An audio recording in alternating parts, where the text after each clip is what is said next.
Hey everyone.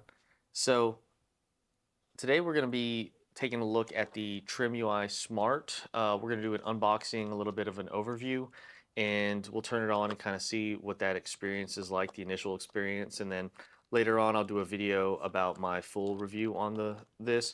But I actually ordered all three of these at the same time. Unfortunately, this one came a bit later than these two, so I was able to unbox the Brick and the Smart Pro the other day, and I had to wait about a week for this one to come in, but it's here now, and I'm excited to get my hands on it. It's a, I want to say it's like a micro handheld. It's, um, it's supposed to be something that is extremely pocketable, which is kind of, funny to say because the TrimUI Brick, I would actually consider extremely pocketable on its own. And even this TrimUI Smart Pro, it's kind of like a PlayStation Vita size wise, so it's still very pocketable. But this one, it's supposed to be insanely small. I'm just looking at the box itself and the pictures. I'm wondering if that's or at least if this is actual size. That'd be really interesting. But let's go ahead and take a look at the box and we can go ahead and dive right in. So on the front of the box, we can see that we have the four different colors of the device.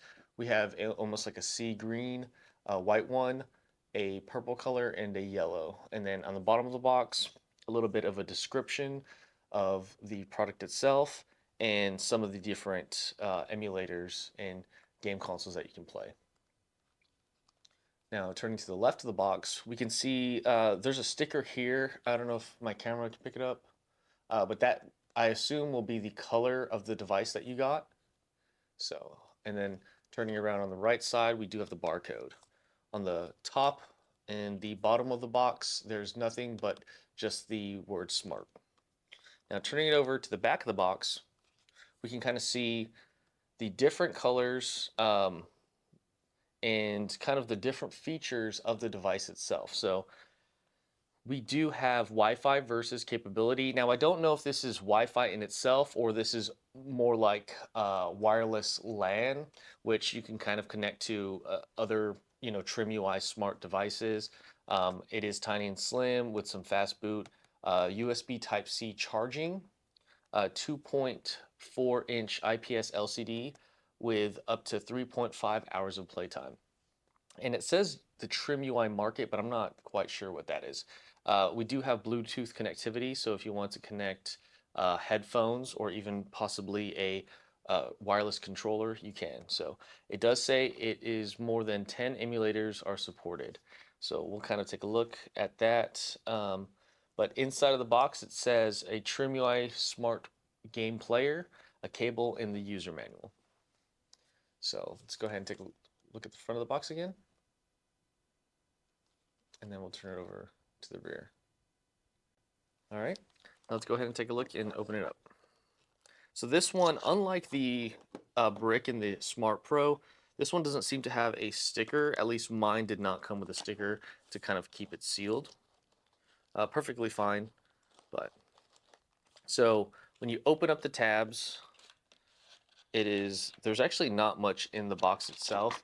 Inside of the box, there's nothing, but you do have a tray with the device itself, a plastic tray, and a very small USB Type-C. So it's a USB Type-A to USB Type-C. And this looks to be about maybe like 1.5 foot. Yeah, I'd wager 1.5 foot, maybe one. Um, it does have some like discoloration on it. You can kind of see, and that's probably just from rubbing up against the manual itself. It's not going to cause any issues with the cable itself, but I most likely won't use this cable anyways, so I'll keep it in the box. So before we do a dive into the console itself, let's go ahead and take a look at the manual and kind of just see. So it is just kind of telling us some of the features and how to do it. Usually in these manuals, in these instruction manuals, okay, yep, there is. So right here, we can kind of see the different buttons that the console actually has. So we'll go ahead and take the console out right now, and we'll kind of walk through it. So actually, it's kind of, I will say it's pretty stuck in there. Um, so I think like this isn't going to, yeah, this isn't going to kind of go anywhere. You really have to kind of push it from the bottom and kind of lift up. So that's nice. So we'll go ahead and put the metal or the plastic tray to the side with the USB. It comes in this nice sleeve, so same with the other ones. And here is the device. So I don't know if that is okay. So right off the bat, I will say this. My device looks to have like some markings here. Um, it's I don't necessarily know if this is fingerprints, but let me just kind of wipe it off and kind of see.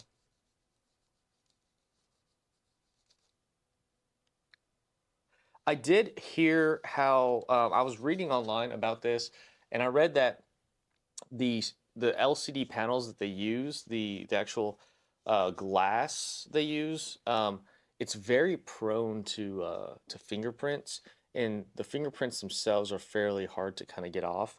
You really have to kind of press into it, but it does look like all of the smudges did come off. So looking at the device itself, it is very, very compact. It reminds me very much of a Game Boy Advance Micro, if anyone remembers those. Even with the L and R buttons not having an L2 R2, I believe that's how the Game Boy Advance Micro was as well. So taking a look at the device itself, on the front of the device, okay, so we have the D-pad on the left side with the ABXY on the right side. These buttons are um, fairly small, but I do have a bit smaller hands, I feel. So this, I don't think I'm going to have any issues with this. Um, and then we do have a light indicator here, followed by the select, menu, and start buttons. And then on the right side of the device, you also have a small speaker grill here. So, and then on the top of the device, you have your power switch, your L button, and your R button. On the bottom of the device, you have a lanyard hole here if you wanted to attach this to, say, a lanyard and keep it around your neck or something like that, or even a lanyard that has a carabiner to attach to a backpack or anything like that. So that's pretty nice. Your micro SD card slot, which this one does come preloaded with I believe a 64. Yep, a 64 gigabyte micro SD card. Now this is an unbranded micro SD card, so you definitely want to replace this one. It's not one that's going to have a lot of longevity. So, and then you have on the right side a USB Type C for charging. So again, the front of the device, the top of the device, and the bottom of the device. Now on the back of the device, you have the TrimUI Smart logo with a logo indented, embossed, I think, in the center with just kind of the model number and battery capacity. So very small device. I like the way it feels in my hand. Buttons are nice and clicky. I did read how these three buttons are pretty loud. I don't know how often I'm going to be using these three buttons to begin with. But these ones, the ABXY and the D-pad seems really, it's definitely, you can definitely hear it. It's not soft or silent. Um, but I think if you, depending on where you are, I don't think anyone's going to really notice. Um, it sounds to me just like any other console that I've used.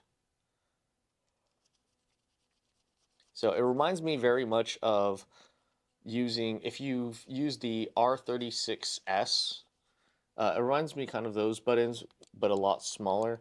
And honestly, these feel a lot better too. I actually got some more smudge on the screen. I just want to kind of remove that. Okay. So now that we've looked at the device itself, let's go ahead and power it on and kind of take a look. And do we just flip the switch? Okay, so the power on is as easy as just flipping that switch. So you do have the TrimUI logo here and the indicator. So one of the things that I read a lot, okay, so mine's actually in Chinese right off the bat. So let's see if I can adjust the language here. Okay, cool. Okay, so activity-wise, I don't know what activity is. So there are a lot of different features. So let's go ahead and see if it can connect to Wi-Fi. So we'll go ahead and turn the Wi-Fi on and see if it finds any wireless networks. So it's currently scanning. So it did find wireless networks just based off what I'm seeing so far though. It looks to be that it's only 2.4, does not have 5 gigahertz, and I wonder if that's actually in the manual somewhere. It probably is. But yeah, Wi-Fi wise, it looks like it's only 2.4 gigahertz. NetPlay Bluetooth. Let's enable Bluetooth. Actually, I don't really have anything to test Bluetooth with. I guess we can we'll wait for it to turn on. Okay, so, oops. So it did turn on, and it's actually finding the devices pretty quickly, so I'm going to actually turn off. It did take a little bit to turn on, though. Let's see what themes. I wonder if there's a factory reset, TF card, resume all. I might do a factory reset because I do feel like this may have been one that somebody had used or like they opened or like it was an open box. I don't mind it. I don't really see anything in it. The only thing I had noticed, like I said, was I saw there was almost slight smudging on the front, and I think these generally ship in terms of shipping to the U.S. I think these generally ship in if I recall correctly, in English. So, um, but right off the bat, I will say this indicator is pretty bright. I have read that when you're playing this in the dark, that indicator is kind of distracting. So I'm wondering if we have the ability to kind of turn that off. If not, maybe we can kind of turn off. Oh, LED. Okay, so we can actually just straight up turn off the LED.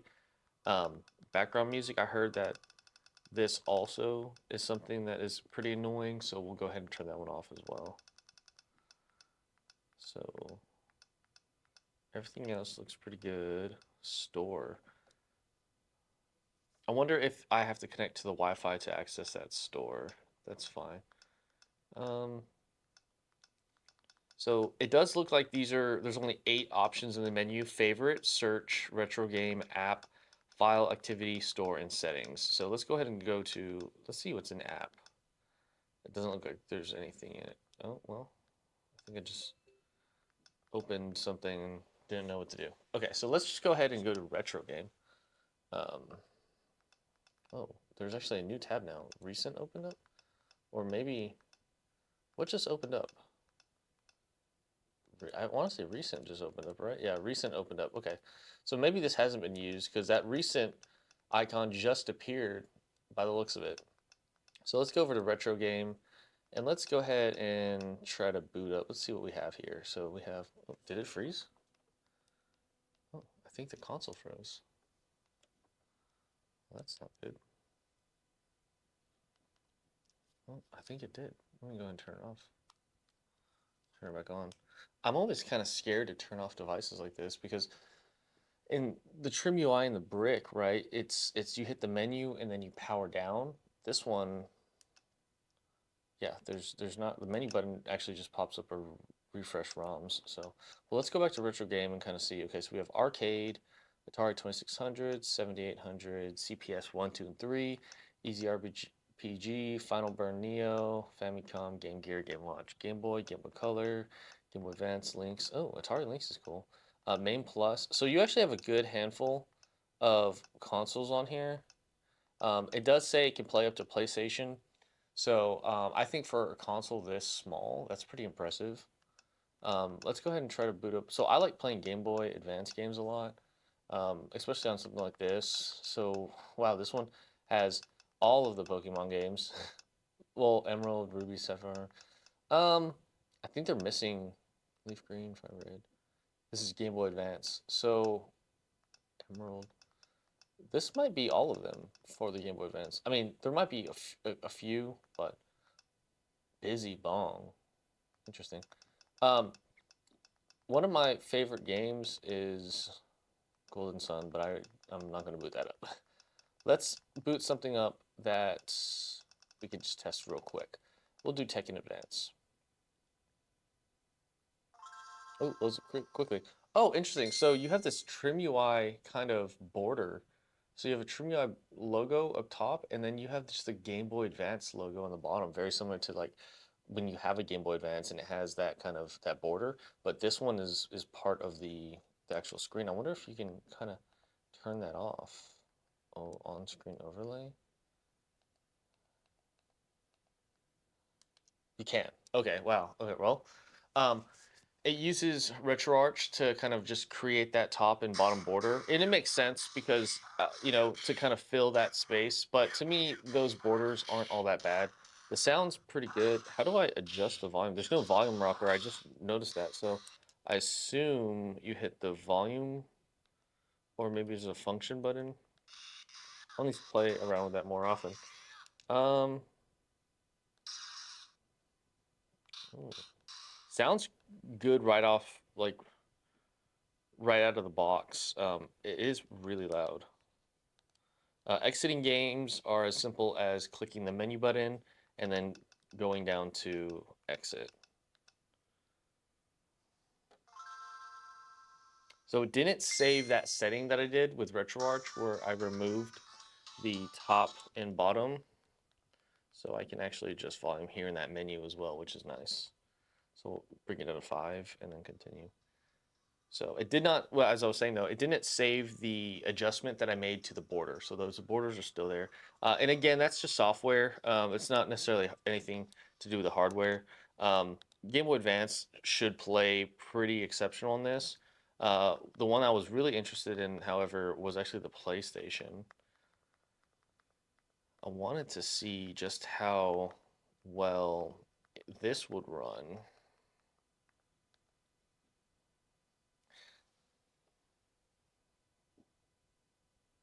And if it adds like a border as well. Oh, nice. Okay, wow. All right. So it actually, the screen actually looks really nice on this. Like, I don't know how, like, longevity wise, how long you'd be able to play. Like, this is one where I definitely see you bringing this up closer to your face rather than, like, for me, I like to play games like this a lot too. So having a larger screen is really ideal for me. But I think this is actually perfectly fine. Um,